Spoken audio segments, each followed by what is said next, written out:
स्वागत है आपका। आप देख रहे हैं उत्तर भारत और मैं हूं आपके साथ श्रेया दीक्षित। मामला यूपी के गाजियाबाद से है, जहां थाना सिहानी गेट क्षेत्र में कस्तूरबा गांधी आवासीय बालिका विद्यालय से 3 लड़कियों जो कि हॉस्टल में रहकर पढ़ाई करती थी, उनके गायब होने की सूचना थाना सिहानी गेट पुलिस को प्राप्त हुई थी। सूचना मिलते ही पुलिस द्वारा तत्काल मौके पर पहुंचकर विद्यालय के सीसीटीवी कैमरे चेक किए गए और साथ ही सर्विलांस की भी मदद ली गई, जिसके चलते बीती रात को तीनों लड़कियों को ढूंढ लिया गया। फिलहाल इस मामले के संबंध में लड़कियों से जानकारी ली जा रही है।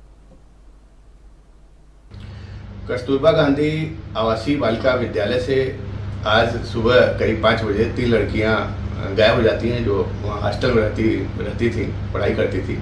2 उसमें 7th की थी और 1 8th में पढ़ती थी। इस संबंध में विद्यालय के वार्डन द्वारा थाना सिहानी गेट को सूचना दी जाती है। सिहानी गेट पुलिस तत्काल मौके पहुंचती है, विद्यालय के कैमरे आदि को खंगालती है। इसके अलावा फिर और भी कैमरे देखे जाते हैं, सर्विलांस की भी मदद ली जाती है।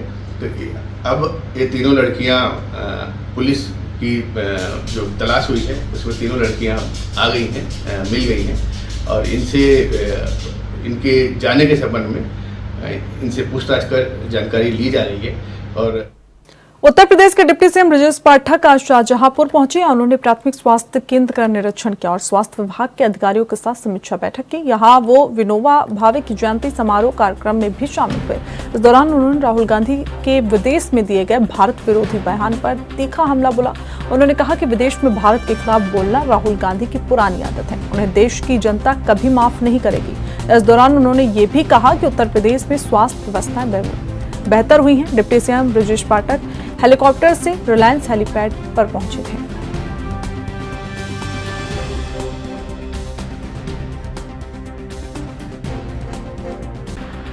जहर उगल रहे राहुल गांधी विदेश पर जाकर, अमेरिका में बोल रहे हैं, भारत के खिलाफ बोल रहे हैं, चीन की तारीफ कर रहे हैं राहुल गांधी। राहुल गांधी का ये पुराना सगल है।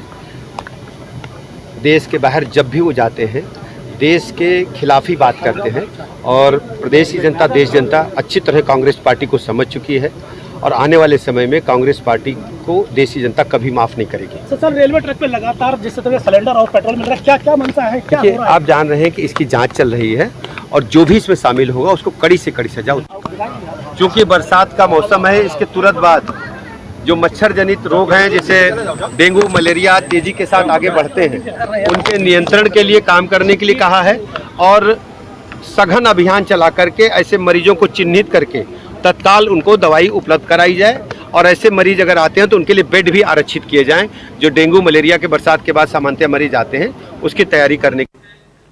यूपी के एटा में 5 दिन पूर्व कासगंज रोड पर हुए हत्याकांड के 2 फरार अभियुक्तों को पुलिस ने गिरफ्तार किया है। जानकारी के अनुसार भाई की मौत का बदला लेने के लिए हत्या की गई थी। दरअसल मृतक विवेक और उसका परिवार अपने गांव अंबारी में जमीन बेचकर अपने बहनोई के यहाँ रहने लगा था। बीती 6 सितंबर को भमोरी खुर्द थाना दादो से एटा नाले तारीख पर आते समय अंबारी निवासी विवेक की हत्या कर दी गई थी। फिलहाल पुलिस ने आरोपी को गिरफ्तार कर जेल भेज दिया है।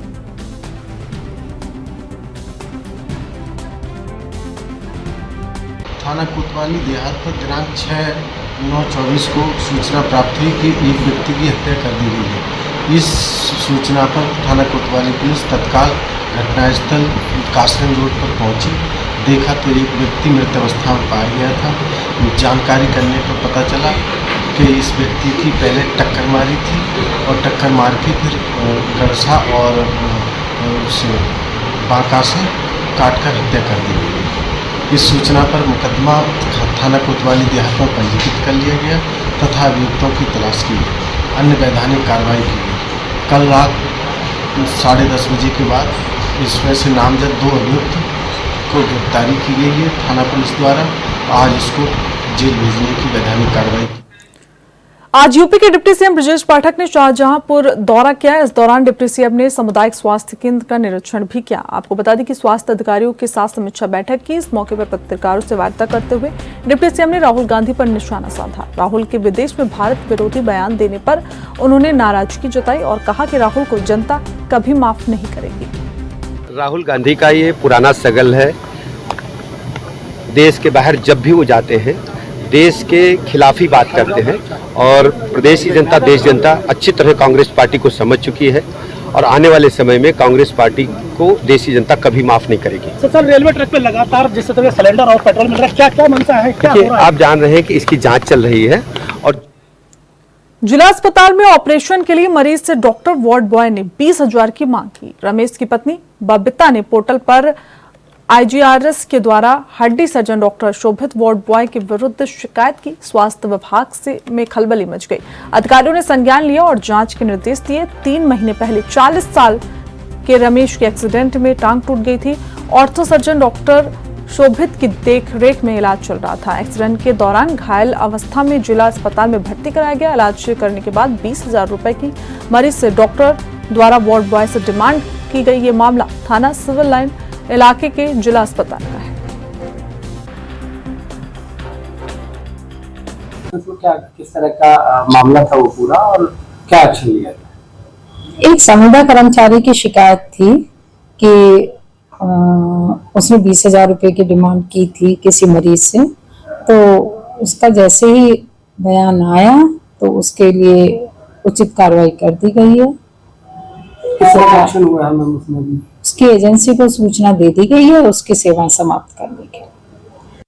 फिलहाल बुलेटिन में बस इतना ही। देखते रहिए ANB न्यूज।